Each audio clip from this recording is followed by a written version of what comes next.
नमस्कार दोस्तों, आपका हमारे चैनल पर स्वागत है। अगर आप 10,000 रुपये पोस्ट ऑफिस में एक साल के लिए एफडी यानी फिक्स डिपॉजिट करते हैं तो आपको कितना ब्याज मिलेगा और मैच्योरिटी पर आपको कुल कितनी रकम मिलेगी, इसके बारे में इस वीडियो में हम डिटेल में चर्चा करेंगे। इसके लिए वीडियो को आखिर तक जरूर देखिएगा। अगर आप चैनल पर नए हैं तो सब्सक्राइब करके नोटिफिकेशन बेल को ऑन कर लीजिए ताकि हर नई वीडियो की अपडेट आप तक टाइम पर पहुंचती रहे। दोस्तों, एक सवाल आपके मन में जरूर आ रहा होगा कि जब बैंक में एफडी का ऑप्शन है तो फिर पोस्ट ऑफिस में एफडी क्यों करवाएं? पोस्ट ऑफिस और एसबीआई दोनों ही सरकारी संस्थान हैं, तो फिर हम अपनी मेहनत की कमाई कहाँ इन्वेस्ट करें, पोस्ट ऑफिस की एफडी में या एसबीआई जैसे सरकारी बैंक की एफडी में? जब बात इन्वेस्टमेंट की आती है तो सबसे पहले मन में क्या ख्याल आता है? भाई, मेरा पैसा सेफ तो रहेगा ना। दोस्तों, पोस्ट ऑफिस की एफडी पर आपको मिलती है सॉवरेन गारंटी। ये सुनने में एक भारी भरकम शब्द लगता है, लेकिन इसका मतलब बहुत ही सिंपल है। आपके पैसे की 100% गारंटी खुद भारत सरकार लेती है। चाहे आप 10,000 रुपए जमा करें या 1,00,000 रुपए, आपका पूरा प्रिंसिपल अमाउंट और उस पर मिलने वाला इंटरेस्ट दोनों सुरक्षित हैं। इससे ज्यादा सेफ्टी आपको इंडिया में कहीं और नहीं मिलेगी।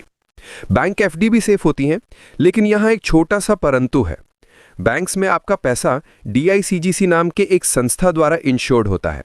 इसका मतलब यह है कि अगर कल को कोई भी बैंक, चाहे वो एसबीआई ही क्यों ना हो, किसी भी कारण से डूब जाता है तो आपको मैक्सिमम सिर्फ 5 लाख रुपए ही वापस मिलेंगे।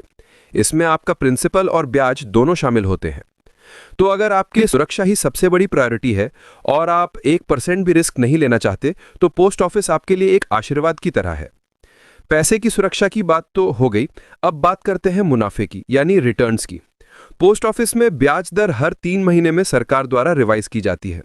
अक्सर यह देखा गया है कि पोस्ट ऑफिस के रेट्स कई बड़े सरकारी और प्राइवेट बैंक्स के बराबर या उनसे थोड़े बेहतर ही होते हैं, खासकर लंबी अवधि यानी लॉन्ग टर्म में।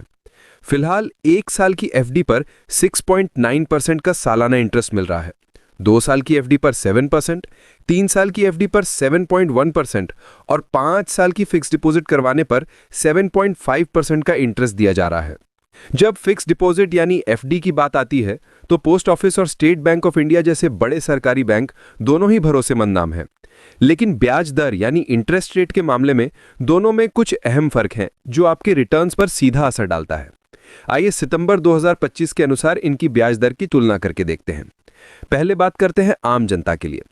1 साल की एफडी पर पोस्ट ऑफिस दे रहा है 6.90%, जबकि एसबीआई दे रहा है 6.25%।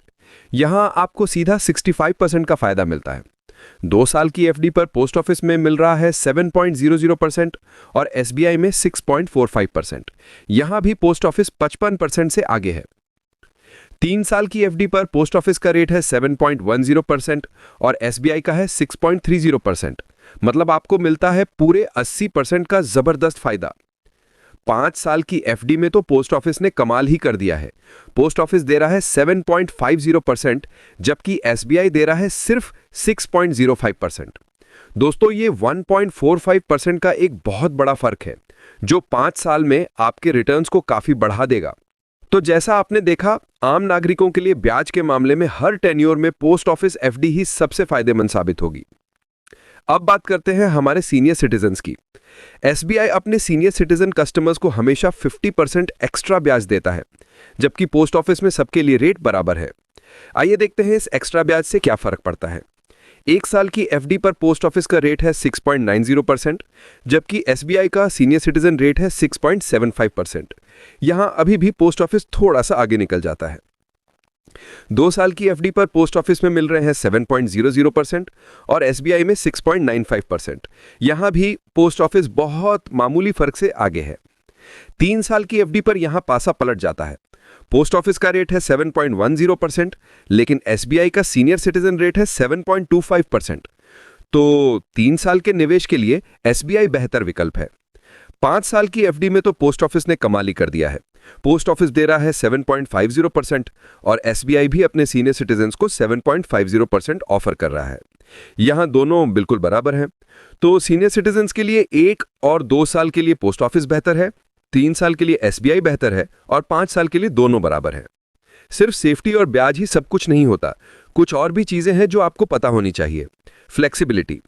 पोस्ट ऑफिस में आप सिर्फ 1, 2, 3 या 5 साल की एफडी कर सकते हैं, जबकि एसबीआई में आप 7 दिन से लेकर 10 साल तक किसी भी पीरियड के लिए एफडी करवा सकते हैं। तो फ्लेक्सिबिलिटी के मामले में एसबीआई विनर है। इंटरेस्ट पे आउट, अगर आपको हर महीने या हर 3 महीने में ब्याज का पे आउट चाहिए तो ये सुविधा आपको एसबीआई में मिलती है। पोस्ट ऑफिस में ब्याज साल के अंत में ही आपके प्रिंसिपल में जुड़ता है। ये रिटायर्ड लोगों के लिए एक जरूरी पॉइंट हो सकता है। ऑनलाइन एफडी खोलना, उसे तोड़ना या उस पर लोन लेना बहुत ही आसान है।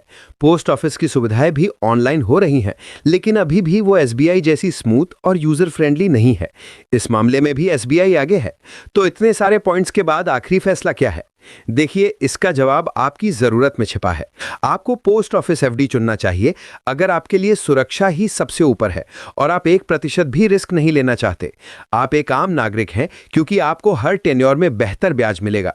आपको फ्लेक्सिबिलिटी से ज्यादा स्टेबल और हाई रिटर्न्स चाहिए, और आपको एसबीआई एफडी चुनना चाहिए अगर आप एक सीनियर सिटीजन हैं और 3 साल के लिए निवेश करना चाहते हैं। आपको फ्लेक्सिबिलिटी चाहिए, जैसे 6 महीने या 4 साल जैसे अलग अलग टेन्योर।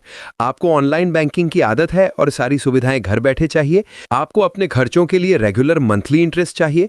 तो दोस्तों, सार ये है कि अगर आपको नो टेंशन, मैक्सिमम सेफ्टी और जबरदस्त रिटर्न चाहिए तो पोस्ट ऑफिस एफडी आपके लिए एक बेहतरीन विकल्प है।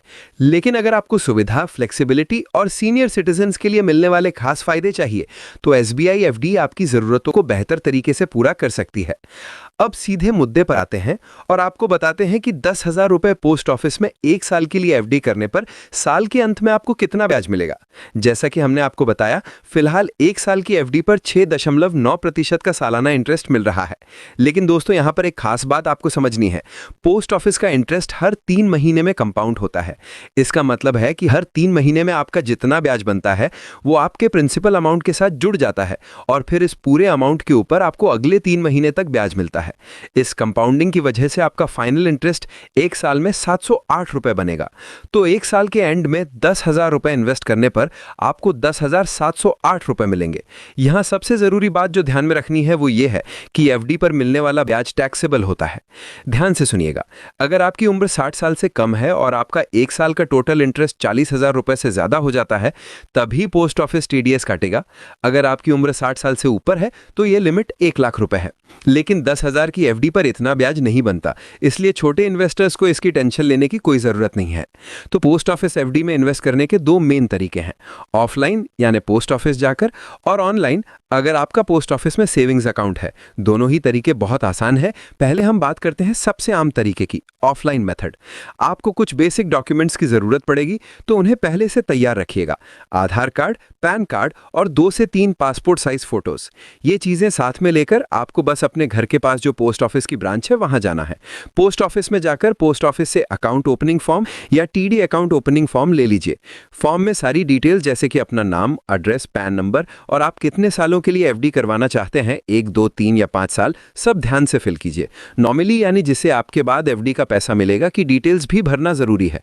फॉर्म के साथ अपने डॉक्यूमेंट्स की सेल्फ अटेस्टेड कॉपी जरूर अटैच करें। फॉर्म सबमिट करने के बाद आपको एफडी का अमाउंट जमा करना होगा। आप कैश या चेक के जरिए 10,000 रुपए का पेमेंट कर सकते हैं। सारी फॉर्मेलिटीज पूरी होने के बाद पोस्ट ऑफिस आपको एक पासबुक या एक रिसिप्ट देगा। इसमें आपके एफडी की सारी डिटेल्स जैसे अकाउंट नंबर, डिपॉजिट अमाउंट और मैच्योरिटी डेट लिखी होगी। इसे संभालकर जरूर रखिएगा। अगर आपके पास पोस्ट ऑफिस का सेविंग्स अकाउंट है और नेट बैंकिंग एक्टिव है तो आप घर बैठे भी ऑनलाइन मेथड से एफडी कर सकते हैं। इंडिया पोस्ट की ऑफिशियल ई बैंकिंग वेबसाइट यानी ebanking.post.gov.in पर जाइए। अब यूजर आईडी और पासवर्ड से लॉगिन कीजिए। जनरल सर्विस टैब में सर्विस रिक्वेस्ट पर क्लिक कीजिए। न्यू रिक्वेस्ट पर जाकर टाइम डिपॉजिट अकाउंट ओपन करने का ऑप्शन चूज कीजिए। आपको स्क्रीन पर जरूरी डिटेल्स फिल करनी होंगी जैसे कि एफडी टेन्योर, अमाउंट एटसेट्रा। सारी डिटेल्स भरने के बाद रिक्वेस्ट को सबमिट कर दीजिए। आपके सेविंग्स अकाउंट से एफडी के लिए पैसा डिडक्ट हो जाएगा। कंफर्मेशन के बाद आपका एफडी अकाउंट ओपन हो जाएगा। तो दोस्तों, ये था इस वीडियो का पूरा लेखा जोखा। अगर आपको ये वीडियो अच्छा लगा तो वीडियो को लाइक करके चैनल को सब्सक्राइब कर लीजिए ताकि हर नई वीडियो की अपडेट आप तक टाइम पर पहुंचती रहे। और अगर हमारे वीडियो से आपको कुछ वैल्यू मिलती है तो इस वीडियो को जरूर शेयर कीजिएगा। मिलते हैं अगले वीडियो में।